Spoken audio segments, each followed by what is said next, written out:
कक्षा 6 के बच्चे, मेरी गणित की कक्षा में आपका स्वागत है। गणित की कक्षा में आज हम कर रहे हैं पाठ पूर्ण संख्याएं। पूर्ण संख्याओं के अंतर्गत हम प्रश्नावली 2.2 हल कर रहे हैं, जिसका प्रश्न संख्या 1 और 2 हम अपने पिछले वीडियो में हल कर चुके हैं। आज हम करेंगे प्रश्न संख्या 3।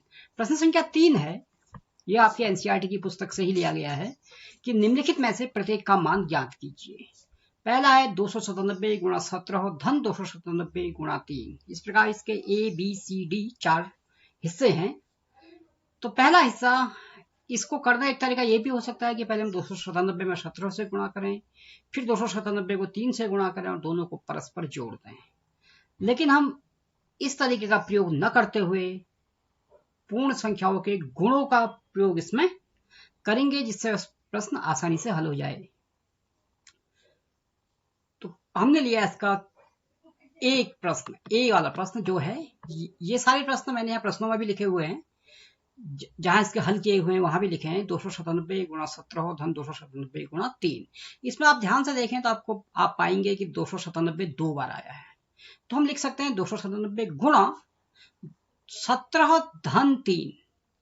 यह हमने योग पर गुणन के वितरण का प्रयोग इसमें किया है। योग पर गुणन का वितरण का प्रयोग हमने इसमें किया हुआ है, वहां से भी हम इसे हल कर सकते हैं।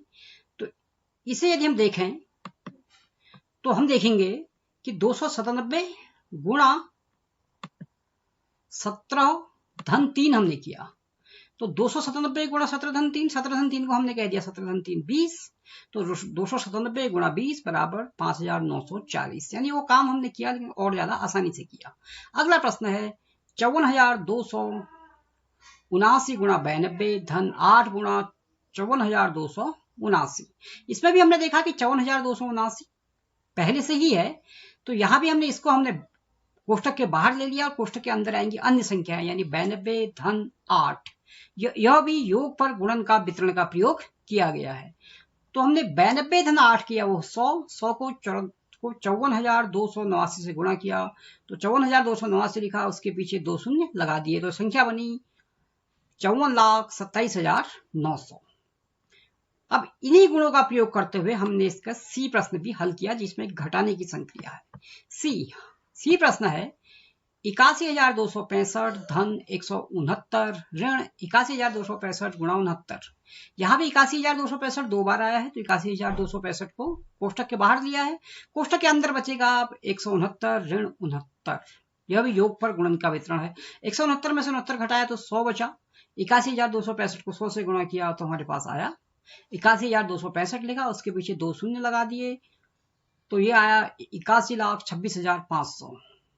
अब इसका डी प्रश्न 3,845 गुणा 5 गुणा 782 धन 769 धन 25 धन 218। इसमें देखें तो हमें कोई भी संख्या, हमको ऐसा नहीं लग रहा है कि ओवनिष्ठ है, यानी जो संख्या इस धन के चिन्ह के दोनों ओर कोई संख्या है, ऐसा नहीं है। तो हम इसमें थोड़ा सा हमने और काम किया। हमने देखा 3,845 गुणा 5 धन 782 को तो ऐसे ही लिखा, धन 769 गुणा 25 को हमने 5 गुणा 5 कर दिया, थोड़ा छोटा करने के लिए 5 गुणा 5 गुणा 218 किया। अब हमने देखा 3,845 गुणा 5 गुणा 782 तो हुआ, जो हमने 5 यहां लिखा था, इस 5 को 769 से गुणा किया तो हमें 3,845 प्राप्त हुआ, गुणा 5 गुणा 218।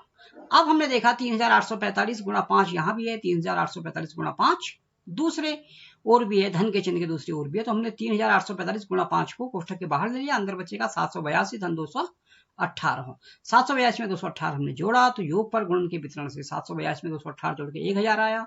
तो हमने 19,225 के पीछे 1,000 के में 3 शून्य, तो यहाँ भी 3 शून्य लगा दिए, तो यह आया 1,92,25,000। इस प्रकार हमने देखा कि हमने गुणों का प्रयोग करते हुए गुणनफल के कार्य को तुलनात्मक रूप से आसानी से कर लिया। अब हम करेंगे उपयुक्त गुणों का प्रयोग करते हुए गुणनफल ज्ञात कीजिए। यहां भी हमें उपयुक्त गुणों का प्रयोग करते हुए गुणा करना है। ए बी सी डी 4 इसके भाग हैं। इसका ए भाग है 738 गुणा 103। इसके जो भी भाग मैंने हल करके दिए हुए हैं वो इसके हल के साथ भी प्रश्न लिखे गए हैं। तो पहला भाग है 738 गुणा 103। तो हमने देखा 738 गुणा 103। 738 को ऐसे ही लिखा, 103 को हम 100 धन 3 लिख सकते हैं। अब 100 धन 3 लिखने से हम पाएंगे कार्य कुछ आसान हो गया है। तो पहला भाग वितरण गुण से हम कहेंगे 738 गुणा 100 बीच में धन का चिन्ह है तो धन का चिन्ह आएगा, और 738 गुणा 3, तो 738 गुणा 100 73,800, और 738 गुणा 3 2214। इन दो को जोड़ा, 73,800 2214 को हमने जोड़ा तो हमें 76,014 प्राप्त हुआ। तो हमने देखा कि गुणा की लंबी प्रक्रिया की तुलना में हमने जहां गुणा भी करना पड़ा, एक छोटा गुणा करना पड़ा, तो इस प्रकार हमने वितरण गुण का प्रयोग करते हुए इस प्रश्न को हल किया। अब जैसा जिस प्रकार का 4A है उसी प्रकार का 4B और 4C है। अब हम गुणा करेंगे 1005 को 168 से। हम 168 को हम पहले भी लिख सकते हैं, यानी 1005 गुणा 168 को हम 168 गुणा 1005 भी लिख सकते हैं, क्योंकि यह गुणन की क्रम विनिमयता है। अब हम इस पर बात कर चुके हैं, गुणा क्रम विनिमय होता है। तो 168 1005 को हम लिख सकते हैं 1000 धन 5, 1000 में 5 जोड़ के 1005 ही आएगा।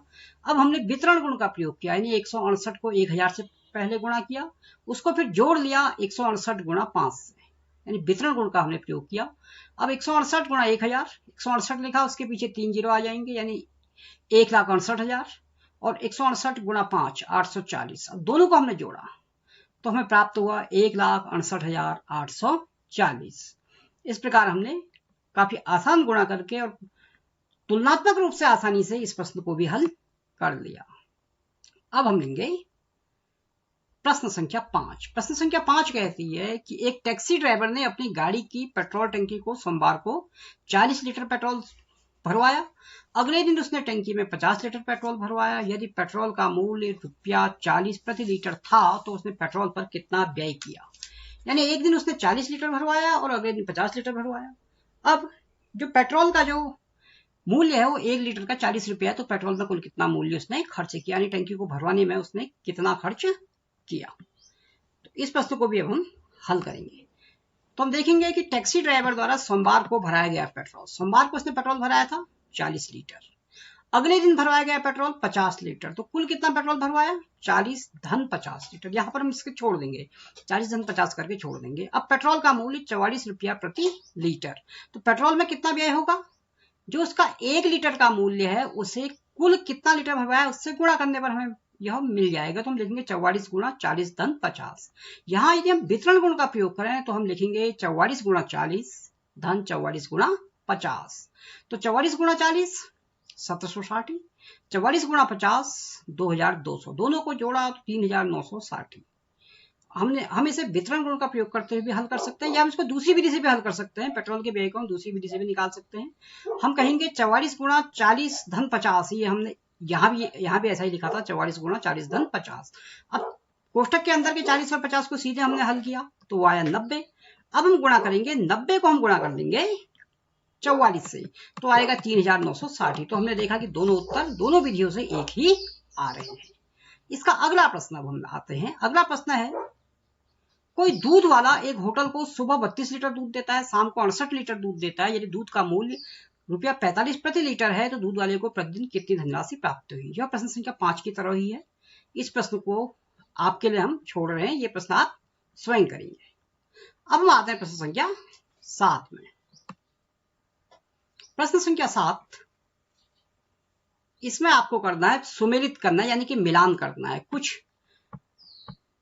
कुछ यहाँ स्टेटमेंट दिए गए हैं और इसमें हमें बताना है कि यह कौन से गुण का पालन कर रहे हैं। जैसे 425 गुणा 136 बराबर 425 गुणा 6 धन 3 धन 100। तो 136 को इसने 6, 30 और 100 में बांटा है।